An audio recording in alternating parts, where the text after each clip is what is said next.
বিসমিল্লাহির রহমানির রহিম।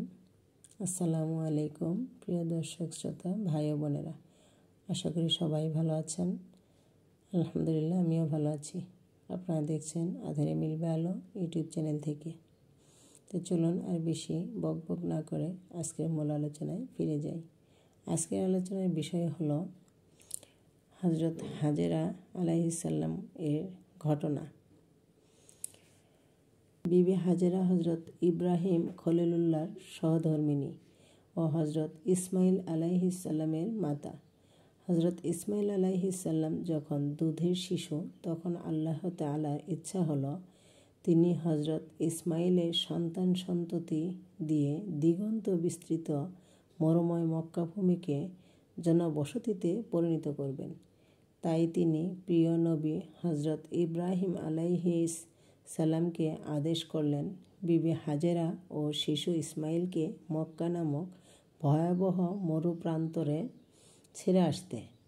হজরত ইব্রাহিম খলিলুল্লাহ আল্লাহর নির্দেশ পেয়ে বিবি হাজেরাকে তার দুগ্ধপোষ্য শিশুসহ মক্কার নির্জন মরুপ্রান্তরে ছেড়ে আসলেন। তাদের জন্যে রেখে গেলেন এক মশক পানি ও এক থলে খোরমা। আসার সময় বিবি হাজেরা আলাইহিস সালাম স্বামীর পেছন পেছনে কতটুকু গিয়ে জিজ্ঞেস করলেন, ওহে খলিলুল্লাহ, আমার প্রাণ প্রিয় স্বামী, আমাদেরকে একা ছেড়ে কোথায় যাচ্ছেন? হজরত ইব্রাহিম আলাইহিস সালাম কোনো উত্তর দিলেন না। বিবি হাজেরা পুনরায় জিজ্ঞেস করলেন, এটা কি আল্লাহর নির্দেশ? ইব্রাহিম আলাইহিস সালাম বললেন, হ্যাঁ। এবার সহাস্য উৎফুল্ল হৃদয়ে বিবি হাজেরা বলে উঠলেন, তবে আর কোনো চিন্তা নেই, তিনিই আমাদের খবর নেবেন। এই কথা বলে তিনি নিজ সন্তানের কাছে গিয়ে বসলেন। এরপর বিবি হাজেরার মনে তথায় অবস্থান করতে লাগলেন।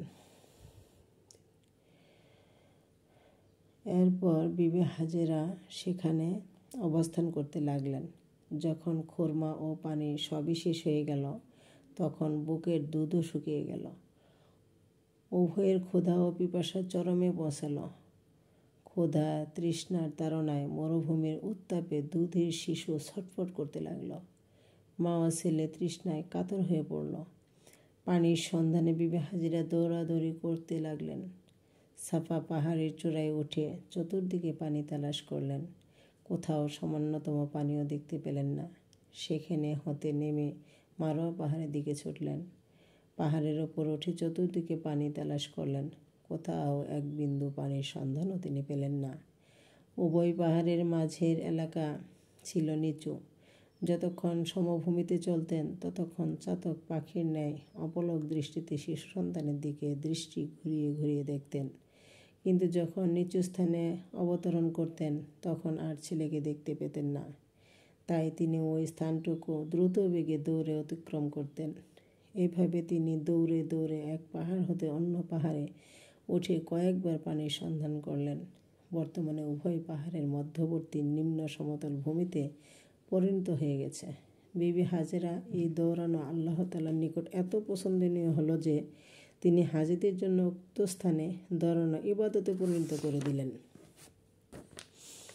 অবশেষে বিবি হাজেরা যখন মারোয়া পাহাড়ে সপ্তমবার উঠলেন, তখন এক গায়েবী আওয়াজ শুনতে পেলেন, কিন্তু কাকেও দেখতে পেলেন না। পুনরায় পূর্ববৎ অস্পষ্ট আওয়াজ শুনতে পেলেন। তিনি বললেন, আমি আওয়াজ শুনতে পাচ্ছি, যদি কেউ এমন বিপদে সাহায্য করতে চায় তবে আসতে পারে। তৎক্ষণাৎ বর্তমান জমজম কূপের স্থানে ফেরেশতা দেখা গেল। ফেরেশতা তথায় মাটিতে আঘাত করায় পানি উতলে উঠতে লাগল। বিবি হাজেরা মাটির বাঁধ দিয়ে পানি আটকিয়ে ফেললেন। নিজে পানি পান করলেন, শিশু সন্তানকেও পান করালেন।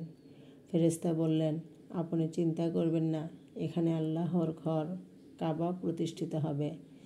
এ ছেলেই তার পিতার সাথে মিলে আল্লাহর ঘরের ভিত্তি স্থাপন করবেন।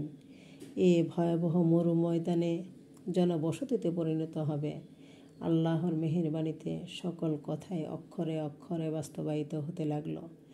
এক মরুর কাফেলা পানির সন্ধান পেয়ে সেখানে বসতি স্থাপন করল।